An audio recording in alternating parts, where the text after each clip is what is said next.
오늘 말씀의 제목이 잊지 말아야 하고 누려야 하는 복의 길, 우리 신명기 말씀을 통해서 함께 은혜를 나누도록 하겠습니다. 펑셔널 MRA라고 하는 기기가 있는데요, 우리의 뇌를 실시간으로 촬영하면서 어떤 일이 있었을 때 어떤 변화가 생기고 있는지를 연구하고 또 추적해 보는 그러한 장치입니다. 예를 들면 사람이 사랑에 빠지게 될 때 뇌가 어떻게 달라지고 있는지를 연구하고 추적해 보는 것입니다. 또 혹시 막 화가 치밀어 오를 때, 급격하게 우울감이 생겼을 때, 어떤 일들로 부정적인 것들과 불만 같은 것들이 내 안에 가득 채워질 때 그 뇌가 어떻게 변하고 있는지를 연구해 보는 거예요. 여러분, 우리나라 격언 중에서요, 시작이 반이다, 이런 격언을 대부분 다 알고 계십니다. 그래서 각오를 안 하는 것보다 각오를 해야 사람이 조금이라도 좀 나아질 수 있다, 이렇게 이야기를 하죠. 반대로 생각하는 사람들이 있습니다. 그렇게 아무리 각오를 해도, 많이 해도 변하지 않으면 그 각오가 무슨 소용이 있느냐, 각오는 별로 중요하지 않다. 그런데 여러분, 그렇지 않습니다. 이 펑셔널 MRI를 통해서 연구를 해보니까 사람들이 어떤 각오를 할 때, 어떤 의지를 굳건하게 가질 때, 또 새로운 결심을 할 때 뇌가 어떻게 변하고 있는지를 촬영하게 되었습니다. 그리고 연구를 해보니 뇌가 변하는 거예요. 막 움직이게 되고요, 점점 직접 무엇을 이룬 것처럼 작동하는 모습을 보게 됩니다. 그래서 특별히 발전하는 분야가 있는데 바로 마인드 컨트롤이라고 하는 거예요. 특별히 운동 선수들이요, 이 훈련을 많이 하게 됩니다. 이 경기를 앞두고 있는 국가대표 선수들에게 힘든 훈련을 해야 되지만, 굉장히 어려운 싸움을 해야 되지만, 그것들을 이기고 시상대에 올랐을 때 자기의 모습을 상상하게 하는 훈련을 하는 거예요. 그렇게 계속 하다 보면은요, 뇌가 그렇게 움직이게 되고 나중에는 내가 진짜 그러한 일을 이룬 것처럼 뇌가 인식을 하고 내 몸이 점점 그것을 받아들이게 됩니다. 그런 모습으로 훈련을 열심히 하게 되고, 또한 이러한 정신적인 훈련을 함께 하게 되면 경기력도 올라가고, 부정적인 것이 아니라 내 마음에 긍정적인 것과 두려움이 사라지게 되고 자신감이 점점 충만해진다, 그렇게 연구 결과를 발표하고 있습니다. 그러면 결국은요, 목표했던 것들, 마음으로 원했던 것들, 이루기를 원했지만 잘 못 이뤘던 것들, 번번이 무너졌던 것들, 그것들을 실제로 이룰 수 있는 그런 모습으로 우리가 진보한다는 것입니다. 내가 각오하는 것, 내가 다시 뜻을 모으는 것, 내가 오늘 또 결심하는 것, 그것이 중요하다, 그런 의미예요. 제가 이 이야기를 말씀드리는 이유가 있습니다. 우리는 그리스도를 닮아가고자 합니다. 그것이 우리 그리스도인들의 목표입니다. 그래서 우리는 그리스도인이라고 이렇게 불리게 되죠. 그리스도인은요, 예수님을 따라가는 사람들입니다. 그리고 그리스도의 제자가 되는 인생입니다. 그것을 제자도, 이렇게 말을 합니다. 우리 모두는 제자의 길을 걸어가는 의미이고, 그래서 제자의 정신, 제자의 삶을 이루면서 나아간다, 그런 의미예요. 제가 최근에 제자도에 관한 한 논문을 읽었습니다. 그 중에서 저의 가슴에 남아있는 한 구절을 잠시 소개해 드리려고 해요. 일상의 삶을 통해서는 제자도를 이룰 수가 없다. 제자도는 일상의 신앙을 통해 자동적으로 이루어지는 것은 아니다. 계속 의지를 가지고 각오하고 결심하고 또다시 마음을 모으는 과정이 모아지며 조금씩 제자도를 이루어 간다. 우리가 습관처럼 신앙생활을 하고 있지만 그럼에도 불구하고 우리는 날마다 각오하고 결심을 이어가야 한다는 것입니다. 내가 오늘도 하나님을 기쁘시게 하기 위한 삶을 살아가야 한다는 의지를 잡는 것입니다. 내가 오늘도 예수 그리스도의 신실한 제자로 서야 한다는 노력을 감당하는 것입니다. 내가 오늘도 하나님의 말씀을 정말 잘 지키고 열심히 순종하겠다고 하는 각오를 날마다 의식적으로 의도적으로 진행해 나아가면서 우리는 시험과 유혹을 이겨나갈 수 있고 우리는 조금씩 제자도를 이루어갈 수 있어요. 그러니까 우리는요, 날마다 각오하는 제자, 날마다 의지를 다지는 제자, 날마다 결심하는 제자가 되어야 한다는 거예요. 그러면 우리의 뇌뿐만 아니라 우리의 마음이, 우리의 삶이 그렇게 점점 변해가게 됩니다. 나는 안 돼, 혹은 부정적이거나 아니면 아무 의지 없이 그냥 처져 있는 것이 아니라 우리의 매일의 결심과 의지와 각오와 노력을 통해서 우리는 점점 그리스도의 신실한 제자로 서갈 수 있습니다. 오늘 오후에 우리는 신명기를 중심으로 성경 퀴즈 대회를 합니다. 그래서 신명기의 중심이 되는 말씀을 함께 나누려고 합니다. 오늘 말씀의 내용을 들으면서 우리가 다시 한번 의지를 다지고 마음을 모아서 또다시 하나님을 기쁘시게 하며 오늘 들은 말씀을 실천하도록 각오하고 결심하는 시간 되시기를 주님의 이름으로 축복합니다. 첫 번째 말씀은요, 이스라엘 백성들이 절대 기억해야 하는 두 가지, 절대로 잊지 말고 절대로 기억해야 하는 두 가지입니다. 신명기는 모세의 유언입니다. 유언. 이스라엘 백성들이 오늘 가나안 목전까지 오는 데에 모세의 공은 절대적이었습니다. 이스라엘 백성들은요, 모세가 하나님의 부르심을 받아 산에 올라갔을 때, 그래서 40일 동안 내려오지 않을 때 그들은 두렵고 떨리면서 어찌할 바를 몰랐습니다. 그 정도로 모세에 대한 의존력, 그리고 모세의 사명과 책임은 너무너무 컸죠. 이스라엘 백성들이 애굽에서 홍해를 지나서 광야를 지나서 가나안의 목전에 오기까지 그들을 인도한 모세를 절대적으로 의존했어요. 하나님은 모세를 통해서 이스라엘 백성들을 인도하십니다. 하나님께서는 모세를 통해서 말씀을 주셨습니다. 그리고 모세는요, 하나님이 주신 그 말씀을 그대로 받아 모든 것을 말씀을 가르치며 말씀대로 인도하며 여기까지 오게 되었습니다. 굉장히 중요하죠. 하나님은 그분의 뜻을 말씀을 통해서 모세에게 주셨고 모세는 있는 그대로 선포했고 있는 그대로 이루어 나아가면서 모든 백성들이 여기까지 오게 된 것이에요.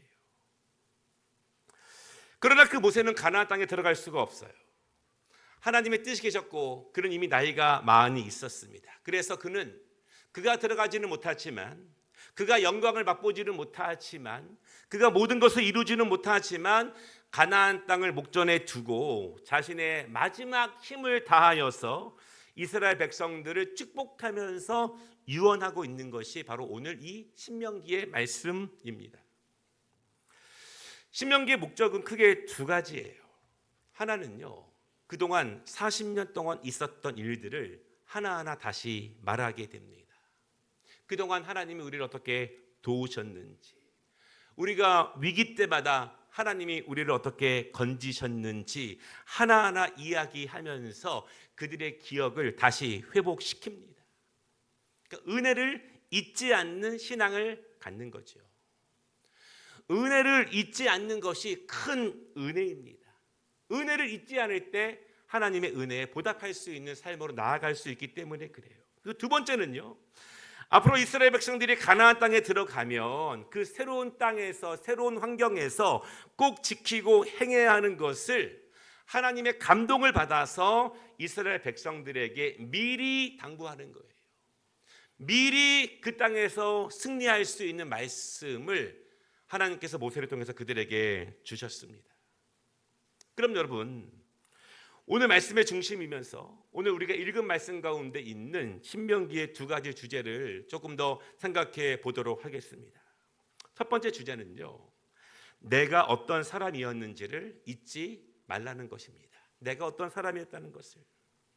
모세가 오늘 우리가 읽은 신명기가 아니라 출애굽기부터 지금까지 계속 강조하는 것이 있습니다. 그것이 무엇입니까? 내가 원래 어떤 사람이었고 어떤 상태에 있었는지를 알라는 것입니다.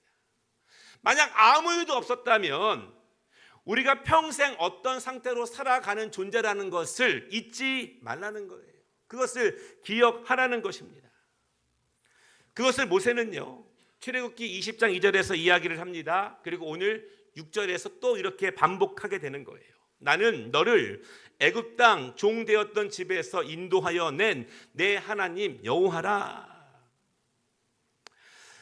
이스라엘 백성들이 애굽을 떠나서 홍해바다를 건넌 지 3개월째 시내산에 도착하게 됩니다. 그리고 그곳에서 9개월 동안 하나님은 이스라엘 백성들을 훈련시키시는 거예요. 정신훈련, 신앙훈련, 새로운 삶을 위해서 훈련을 시키십니다. 그러면서 하나님은 이스라엘 백성들에게 십계명과 여러 법도와 규례들을 주셨습니다. 훈련 교재예요. 애굽의 법칙도 아니고 가나안의 법칙도 아니고 하나님께서 직접 주신 하나님의 백성들이 살아가야 하는 그 말씀을 그들에게 주셨습니다. 그리고 그것을 주시면서 하나님께서 이스라엘 백성들에게 다시 상기시키시는 것이 바로 이 말씀이에요. 너희가 원래 어떤 상태였다는 것을 잊지 말아라. 그리고 오늘 40년이 지난 후에 가나안 땅을 눈앞에 두고 그 말씀을 다시 말씀하십니다. 너희는 원래 어떤 상태였는가? 우리는 아버지의 아버지 때부터 노예였습니다. 그래서 너희의 미래의 삶은 어떠했는가? 그렇다면 우리와 우리의 자식들도 그대로 노예로 살 것입니다. 그런 너희를 애굽에서 구원해 주신 분이 누구인가? 전능하신 우리의 하나님께서 우리를 구원해 주셨습니다. 하나님께서 너희를 어떻게 인도하셨는가? 그분이 초자연적인 능력을 통해서 나약하고 아무것도 할 수 없었던 우리를 구원하셨고 인도하셨고 여기까지 오게 하셨습니다. 이것이 모세가 강조한 것이고 이스라엘 백성들에게 잊지 말라고 하는 거예요. 사랑하는 여러분, 우리도 마찬가지입니다. 이 말씀은 이스라엘 백성들에게만 해당되는 것이 아니죠. 우리는요, 죄로 인해서 영원히 노예가 된 존재였습니다. 앞으로도 계속 영원토록 그렇게 살아가야 하는 존재입니다. 그것이 나의 본체예요. 하나님께서 예수 그리스도를 통해서 십자가의 보혈을 통해서 우리를 구원해 주셨습니다. 우리를 사망에서 생명으로 옮겨 주셨어요. 우리가 그것을 믿음으로 우리는 지금 여기 있는 것이고 우리는 앞으로 하나님의 나라에 도착하게 될 것이에요. 이것이 신명기의 주제입니다. 이스라엘 백성들이 그리고 우리가 절대로 잊지 말고 기억해야 하는 그것, 나의 나된 것은 오직 하나님의 은혜라는 사실을 잊지 않고 인정하는 신앙. 지금 우리의 모습은 전적인 하나님의 은혜라는 것을 꼭 믿으시기 바랍니다. 오늘 모세가 주고 있는 신명기의 두 번째 주제는, 이 말씀은 우리가 영원히 복받을 수 있는 말씀입니다. 지난주에 저는 제가 마지막 말을 전한다면 어떤 말을 전해야 할 것인지에 대해서 잠시 말씀을 나눈 적이 있어요. 우리의 자녀들이 진정으로 하나님의 축복 가운데 살아가기를 우리 모든 그리스도인들은 정말 원하고 있습니다. 모세는 그 마음을 가지고 그의 마지막 말을 이스라엘 백성들에게 전하고 있는 거예요. 여러분, 하나님의 말씀을 대할 때 정말 꼭 기억하시기를 바랍니다. 이 신명기에는요, 수없이 많은 주의 계명과 법도와 규례가 있습니다. 이 말씀들은 하나님께서 이스라엘 백성들을 힘들게 하시기 위해서 주신 것이 아니라, 괴롭게 하기 위해 주신 것이 아니라, 무거운 짐을 지기 위해서 주신 말씀이 아니라는 사실을 꼭 믿으시기를 바랍니다. 하나님은 우리를 복 주시기 위해서 하나님의 말씀을 우리에게 주신 거예요. 오늘 우리는 신명기 5장의 두 가지의 말씀을 함께 읽었습니다. 그리고 읽지 않았지만 그 두 가지의 말씀 사이에 십계명이 다시 언급되고 있어요. 그리고 하나님께서는 신명기에 수많은 규례와 계명과 법도를 주셨습니다. 하나님은 이스라엘 백성들에게 왜 그렇게 많은 법도를 주고 계시는가? 그 이유를 제가 4가지로 정리를 해보았습니다. 첫째는요, 우리를 새로운 정체성에 맞는 새로운 사람으로 살게 하는 말씀입니다. 이제는 우리는 변화되었습니다. 우리는 더 이상 애굽에 속한 사람들이 아니라는 사실이에요. 이제는 새로운 정체성에 맞게 새로운 사람으로 살아가게 하는 말씀입니다. 두 번째는 거듭나기 전에 모든 것으로부터 거룩한 사람으로 변화되는 방법이에요. 무엇이 거듭남입니까? 거듭났다는 것은 어떻게 살아가는 것입니까? 내가 변화된다는 것은 이제는 어떻게 살아가야 합니까? 그 방법을 우리에게 말씀으로 주십니다. 셋째는요, 이 땅에서도 하나님의 도우심으로 강건한 삶을 살기 위한 방법이에요. 하나님의 은혜와 그 말씀의 능력은 우리를 영원한 천국으로 인도합니다. 뿐만 아니라 하나님은 그 백성들이 하나님의 날개 안에서, 그늘 안에서 이 땅에서도 강건하게 살 수 있는 그 방법을 말씀으로 주셨어요. 넷째는요, 하나님의 백성이 하나님의 복을 받기 위한 말씀을, 그 방법을 우리에게 알려주십니다. 여러분 궁금하지 않습니까? 우리가 어떻게 하나님의 복을 받을 수 있을지, 어떻게 하나님을 기쁘시게 할 수 있을지, 하나님은 그것을 우리에게 헷갈리지 않도록, 우리가 모른다 하지 않도록 하나님은 우리에게 말씀을 주셨어요. 그리고 29절에 보면은요, 그 목적을 분명히 말씀하십니다. 그들이 항상 이 같은 마음을 품어 나를 경외하며 내 모든 명령을 지켜서 그들과 그 자손이 영원히 복받기를 원하도라. 여러분, 이 말씀을 하나님께서 이스라엘 백성들에게, 또한 우리에게, 나에게 주시는 말씀으로 꼭 붙잡으시기를 주님의 이름으로 축복합니다. 하나님은요, 이스라엘 백성들에게 세상에 없던 새로운 계명과 새로운 규례와 새로운 법도를 주신 거예요. 그리고 우리는 그것을 말씀 이렇게 부릅니다. 새로운 것입니다. 그것은 애굽의 계명도 아닙니다. 이미 존재하고 있는 이스라엘 백성들이 앞으로 살아갈 가나안 땅에 있었던 규례도 아니에요. 이제는 이스라엘 백성들이 애굽 왕에게 속한 정체성이 아니라 하나님의 자녀가 되었습니다. 그래서 이제는 새로운 계명과 규례가 필요한 거예요. 이제는 우리가 그리스도의 신실한 제자가 되어가면서 옛 사람이 아니라, 옛 습관이 아니라 우리에게는 새로운 계명과 새로운 규례가 필요해요. 여러분, 만약에 이스라엘 백성들에게 이 새로운 계명과 규례가 없었더라면 이스라엘 백성들은 무엇을 의지하며 살아갑니까? 그것은 옛 계명과 옛 규례예요. 그것은 무엇입니까? 애굽 왕이 정한 규례이겠죠. 그 규례는 무엇이었습니까? 이스라엘 백성들을 노예로 살게 했던, 노예 상태에서 지켜야 했던 법도입니다. 그 법은 이스라엘 백성들을 억압하고 죽였습니다. 또 무엇입니까? 앞으로 그들이 들어갈 살 가나안 땅의 사람들이 지키고 있는, 따르고 있는 법도예요. 그 법도들은요, 이스라엘 백성들을 유혹할 것입니다. 이스라엘 백성들을 우상을 숭배하게 하고 정결치 않게 살라고 하는 그러한 법도입니다. 그래서 하나님은 이스라엘 백성들을 구별하기 위해서, 하나님의 자녀로 살게 하기 위해서 이스라엘 백성들을 사랑하시기 때문에 그들을 위해서 새로운 계명과 새로운 법도를 주신 거예요. 이스라엘 백성들이 받은 그 새로운 말씀은 무엇일까요? 애굽에서 나온 직후에 하나님이 그들에게 훈련시키면서 주신 말씀은 무엇일까요? 그것은 여러분, 그들을 건지신, 구원하신 하나님의 말씀입니다. 하나님의 말씀에는 어떤 능력이 있을까요? 옛 계명의 말씀과 다른 새로운 말씀, 새로운 계명, 하나님이 주신 말씀에는 과연 어떤 능력이 있는가? 하나님이 말씀하시자 10가지 재앙이 애굽에 임했습니다. 모든 자연이 하나님께 순종합니다. 하나님이 말씀하시자 홍해가 갈라집니다. 하나님이 말씀하시자 하늘에서 만나와 메추라기가 내려옵니다. 하나님이 말씀하시자 바위에서 샘물이 솟아납니다. 하나님이 말씀하시자 쓴물이 단물로 변합니다. 하나님이 말씀하시자 광야에 길이 나타났고 사막에서 강물이 나타납니다. 핵심은 말씀은 이루어진다는 거예요. 그리고 그렇게 이루어진 것을 이스라엘 백성들은 보았습니다.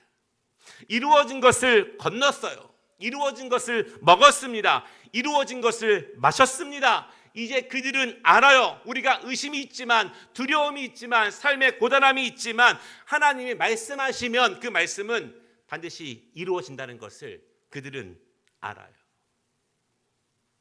이게 왜 중요하냐면 알아야 마셔봐야 지금부터 우리에게 주시는 또 다른 말씀도 이루어진다는 것을 확신할 수 있습니다. 그 말씀은 나를 살리기 위한, 나를 소생시키시기 위한, 나를 회복시키시기 위한 진정한 말씀으로 받을 수 있어요. 애굽의 계명은요, 옛 계명은요, 세상의 계명은요, 이스라엘을 구속했습니다. 노예로 삼았습니다.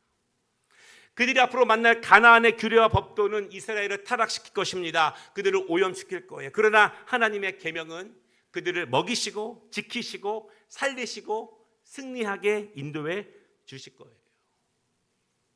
하나님의 말씀은요, 그분의 계명은, 그래서 하나님께서 모세를 통해서 이스라엘 백성들에게 꼭 지키라고 하시는 이유는요, 반드시 따르라고 하는 이유는요, 그래도 불구하고 꼭 순종하라고 하시는 이유는 유혹이 있고 시험이 있어도, 때로는 비가 오지 않고 때로는 열매가 맺히지 않아도, 때로는 내 계획과 생각과 다를지라도 그렇게 하기 힘든 순간에도 말씀을 지키라고 하시는 이유는 그 말씀에 능력이 있고 그 말씀은 이루어질 것이며 하나님께서 나를 진정으로 살리시기 위해서, 나에게 복을 주시기 위해서 그 말씀을 주셨기 때문입니다. 여러분 꼭 믿으시기를 바랍니다. 이것이 진정으로 살아있는 하나님의 말씀을 받는 우리의 자세예요. 정리해 보겠습니다. 하나님의 건지심 없이 내가 어떠한 사람이었다는 것을, 내가 어떠한 상태로 살아갈 수밖에 없는 존재였다는 것을 잊지 마시기를 바랍니다. 나를 진정으로 살리는 구원이 어디서 오는지를 모르면 소망이 없는 것이에요. 또한 하나님의 규례와 계명은요, 그분의 말씀은 나를 살리시기 위해서, 우리를 복주시기 위해서 주시는 말씀입니다. 그러므로 여러분 힘들수록 순종하시기를 바랍니다. 어지럽고 혼란스럽고 주저할수록 더욱더 말씀으로 돌파하시기를 바랍니다. 괴로울수록 다른 길이 아니라, 돌아가는 길이 아니라, 빙빙 피해가는 길이 아니라 말씀으로 정면 돌파해 보시기를 주님의 이름으로 축복합니다. 두 번째 말씀은요, 말씀은 어떻게 지키는 것인가? 31절에서 하나님께서 모세에게 말씀하십니다. 너는 여기 내 곁에 서 있으라. 내가 모든 명령과 규례와 법도를 내게 이르리니 너는 그것을 그들에게 가르쳐서 내가 그들에게 기업으로 주는 땅에서 그들에게 이것을 행하게 하라. 하나님은 모세에게 말씀을 주셨습니다. 그리고 그것을 가르치라고 말씀하셨습니다. 가르쳐서 뭐하게? 가르쳐서 행할 수 있도록 하라고 말씀하고 계십니다. 또한 33절입니다. 너희 하나님 여호와께서 너희에게 명령하신 모든 도를 행하라. 그리하면 너희가 첫째 행하면 첫째 살 것이요, 둘째 복이 너희에게 임할 것이며, 셋째 너희가 차지한 땅에서 너희가 땅을 차지할 것이요, 넷째 너희의 날이 길리라. 그 땅에서 오랫동안 너희가 살 것이다. 여러분 그렇다면 말씀은 지키라고 주시는 거예요.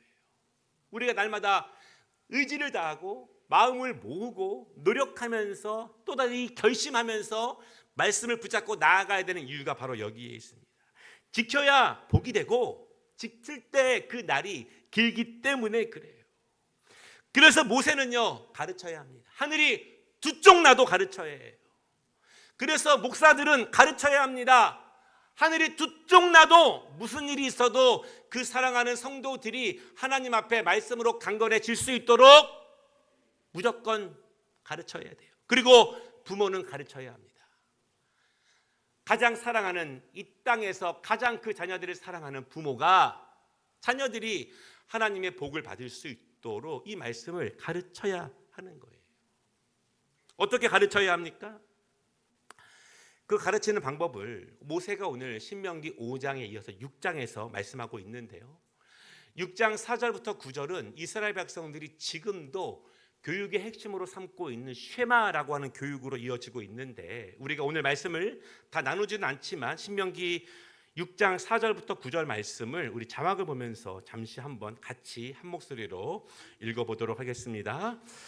이스라엘아 들으라. 우리 하나님 여호와는 오직 유일한 여호와시니 너는 마음을 다하고 뜻을 다하고 힘을 다하여 내 하나님 여호와를 사랑하라. 오늘 내가 내게 명하는 이 말씀을 너는 마음에 새기고 내 자녀에게 부지런히 가르치며 집에 앉았을 때든지 길을 갈 때든지 누워있을 때든지 일어날 때든지 이 말씀을 강론할 것이며 너는 또 그것을 내 손목에 메어 기호로 삼으며 내 미간에 붙여 표로 삼고 내 집 문설주와 바깥문에 기록할지니라. 아멘. 마음을 다하고 힘을 다하고 뜻을 다하여 너희 자녀들에게 가르치라. 언제? 앉았을 때든지 길을 갈 때든지 언제든지 항상 가르치라. 가르치라. 이스라엘 백성들이 지금도요, 이 말씀을 어떻게 가르치는지 어떻게 적용하는지에 대해서 우리에게 주는 교훈들이 있어요. 우리는 하나님의 말씀을 내가 어떻게 배워야 하는지, 어떻게 가르쳐야 하는지, 어떻게 실행해야 되는지를 잘 모를 때가 있는데요. 오늘 이스라엘 백성들이 지금도 간직하고 있는 그 말씀을 적용하는 법들을 잠시 소개해 드리려고 합니다. 그것이 오늘 8절과 9절, 신명기 6장 8절과 9절에 있는 말씀이에요. 첫째는요, 뭐라고 말씀하십니까? 내 손목에 메어, 이렇게 말씀하고 있습니다. 말씀을 손목에 메어라 이렇게 말씀하십니다. 손목은 사실은 내가 볼 수 있는 거예요. 내가. 말씀을 누가 적용합니까? 말씀은 내가 기억하는 것입니다. 말씀은 내가 지켜야 하는 것입니다. 말씀은 다른 사람이 아니라 내가 먼저 간직하고 기억하고 지켜야 하는 나의 말씀이고 나의 능력이라는 거예요. 내가 날마다 말씀을 읽는 것입니다. 내가 말씀을 날마다 큐티하는 것이고 내가 날마다 말씀을 공부하는 거예요. 손목에 맨다는 것은 바로 나 자신을 향해 말씀을 기억하고 날마다 손목에 내내 보는 것처럼 그 말씀을 기억하라는 거예요. 말씀을 지키라는 의미입니다. 여러분, 하나님의 말씀을 내가 읽고 지키시기를 주님의 이름으로 축복합니다. 두 번째는요, 내 미간에 붙여 이렇게 말씀합니다. 이마에 붙인다는 의미인데요, 이마에 붙이면 나는 못 봐요. 그러나 다른 사람들이 보게 됩니다.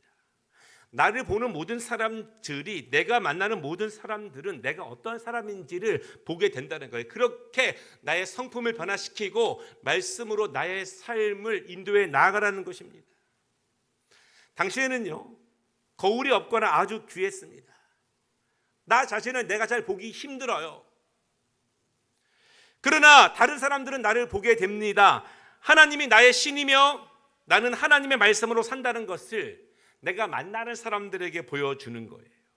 내가 어떤 사람인지, 내가 무엇으로 움직이는 사람인지, 나의 중심이 무엇인지를 다른 사람들에게 분명히 알게 하라는 것입니다. 내가 그리스도인이라는 사실, 내가 거듭난 그리스도인이라는 사실, 내가 말씀 중심으로 사는 사람이라는 사실, 내가 웬만해서는 넘어지지 않는 사람이라는 것을 나를 보고 있는 다른 사람으로 알게 하라는 거예요.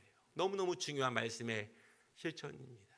여러분, 사랑하는 옆에 계신 분들, 그분을 바라볼 때마다 마음에 평강이 있고 마음에 기쁨이 있고 마음에 소망이 생기시기를 원합니다. 그렇게 우리는 말씀을 나 자신에게 먼저 적용해 나아가는 거예요. 세 번째는 내 집 문설주, 우리의 문패와 같은 거예요. 우리 집에 들어오는 사람들에게, 우리 가정과 교제하는 사람들에게 우리 가정은 그리스도가 주인 되는 가정이라는 사실, 우리 집의 절대적인 규칙은 하나님의 말씀이라는 것을 선언하라는 것입니다. 우리 가정은 타협될 수 없으며 하나님의 말씀 예배 중심으로 온전히 뭉쳐 있다는 사실을, 이 집은 그리스도를 섬기는 집이라는 사실을 분명하게 하라는 거예요. 우리 가정이 하나님 중심 되시는 예배 공동체라는, 말씀 중심의 공동체라는 것을 모든 사람들에게 알게 하라는 것입니다. 넷째는 내 집 바깥문입니다. 우리의 저 밖에 있는 문이에요. 우리의 가정과 직접적인 관계는 없지만 우리의 이웃들이나 지나가는 사람들에 의해서 이 가정이 어떤 가정인지를 소문나게 하라는 거예요. 아, 이 집은 이런 가정이지. 이 가정은 달라. 아, 예수 믿는 가정. 우리는 신명기 6.5절 말씀처럼 날마다 말씀을 지키고 나아갈 때 마음을 다하고 뜻을 다하고 힘을 다하여 내 하나님 여호와를 사랑하라. 이렇게 우리는 구호처럼 주문처럼 외칠 때가 굉장히 많이 있어요. 그러나 하나님의 말씀을 내가 받고 가르치고 지키고 적용하는 것은 이렇게 애매하게 되는 것이 아니라 실제적으로 나에게 적용하고 우리 가정에 적용하고 나와 상대하는 사람들에게 적용하고 이웃들로 알게 하는 것이 이 말씀을 우리가 온전히 누리는 길입니다. 말씀을 마치겠습니다. 나뿐만 아니라 우리의 가정 복음화가 이루어져야 하는 이유가 여기에 있습니다. 세상의 복이 아니라 애굽에서 주는 복이 아니라 가나안 땅에서 얻을 복이 아니라 내가 힘써서 얻어야 하는 복이 아니라 하나님께서 그 백성들에게 주시는 복을 받아 그 복을 우리가 누려야 하는 것. 사랑하는 여러분, 그 복을 꼭 누리시기를 바랍니다. 내가 스스로 찾아가고 내가 스스로 얻어야 하는 복이 아니라 오늘 하나님께서 새로운 말씀을 주시면서 그 백성들을 구별하는 말씀을 주시면서 그 백성들을 축복하시는 말씀을 주신 이유들, 우리도 그 말씀을 온전히 받아서 정말 모세가 이스라엘 백성들에게 유언으로 주신 것처럼 오늘도 그 말씀을 온전히 받아 영원한 생명 양식 이 땅에서의 축복을 함께 누리시기를 주님의 이름으로 축복합니다.